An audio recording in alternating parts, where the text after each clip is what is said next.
வெக்கமா இல்ல? நான் சொல்றேன், ரகுபதி கொஞ்சம் கூட வெக்கமா இல்ல? நான் சொல்றேன், ஒரு சட்ட அமைச்சர், ஒரு முதலமைச்சர் தான் வந்து நாட்டில் என்ன நடக்குதுன்னு தெரியாம இருக்காரு. அவருக்கு என்ன நடக்குதுன்னு தெரியல. ஒரு சட்ட அமைச்சர் கூட அப்படிதான் வந்து ஒரு பொம்மையா ஒரு மூலமலைங்க இருக்காரா? இன்டெலிஜென்ஸ் என்ன பண்ணுது?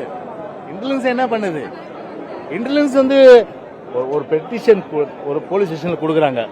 இந்த மாதிரி இந்த எனக்கு வந்து இன்னாரால போய் பிஆல எனக்கு பிரச்சனை வருன்றாரு. அப்போ இது வந்து முன்னுரிமை இருக்கலாம். முன்னுரிமை இருக்கும்போது வந்து பிஆல தனக்கு ஆபத்து வரும்னு சொல்லும்போது, அப்போ அந்த ஸ்டேஷன்ல இருக்கிற ஒவ்வொரு ஸ்டேஷனுக்கு ஐஎஸ் உண்டு, இன்டெலிஜென்ஸ் செக்ஷன் உண்டு. அது இன்டெலிஜென்ஸ் செக்ஷன் என்ன பண்ணோம்?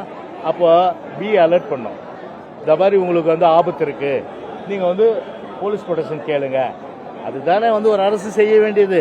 சும்மா வந்து பாத்தீங்கன்னா ஒரு தனிப்பட்ட விரோதம் சொல்லிட்டு போயிட்டு அப்புறம் நீங்க எதுக்கு, அப்புறம் நீங்க ஆட்சியில் எதுக்கு, நீங்க ஆட்சி விட்டு போயிடுங்க. தனிப்பட்ட விரோதம் எல்லாம் வந்து பாத்தீங்கன்னா ஒரு காவல்துறை தானே விசாரிக்கணும்.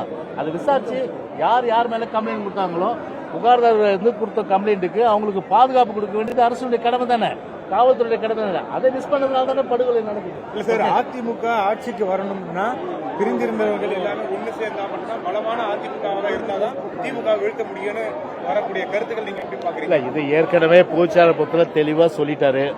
எனவே திரும்ப அதற்குள்ள நான் போக விரும்பல. அதனால எப்போ நீங்க ஒண்ணு கேளுங்க, நாட்டுல எவ்வளவு பிரச்சனைகள் இருக்கு. சட்ட ஒழுங்கு பிரச்சனை இருக்கு, விலைவாசி உயர்ந்திருக்கு, அடிமட்ட தொண்டர்லாம், அடிமட்ட மக்கள்லாம் கஷ்டப்படுறாங்க, நடுத்தர மக்கள் கஷ்டப்படுறாங்க. இப்படி எல்லாமே இன்னைக்கு இந்த ஆட்சி எப்போ தொலைணும்னு எதிர்பார்த்துட்டு நிலையில அதை கேள்விக்கு விழுங்க எப்ப வேணாலும். ஓகே,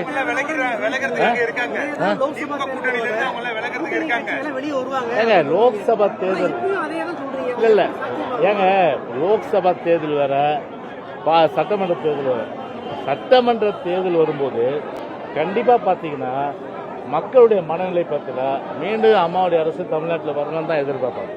ஸோ அப்படி வரும்போது இவ்வளோ பிரச்சனைகள் இருக்கு. சட்ட ஒழுங்கு போச்சு, போதைப் பொருள் போச்சு, அம்மாவுடைய ஸ்கீம் நிறுத்தியாச்சு, அது விலைவாசி உயர்ந்து போச்சு, வரிகள் உயர்ந்து போச்சு. இவ்வளோ கஷ்டப்படும் போது எப்படி திமுக ஓட்டு போட மாட்டாங்க. அப்போ இங்க வந்து திமுக வர்சஸ் தான் வரும். திமுக வர்சஸ் தான் வரும். அப்படி இருக்கும்போது திமுக பிடிக்கலன்னு எப்படி எங்க போடுவாங்க?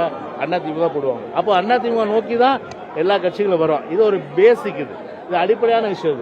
இது வந்து ஒரு அடிப்படையான விஷயம் தான் நான் இங்க சொல்றேன். நான்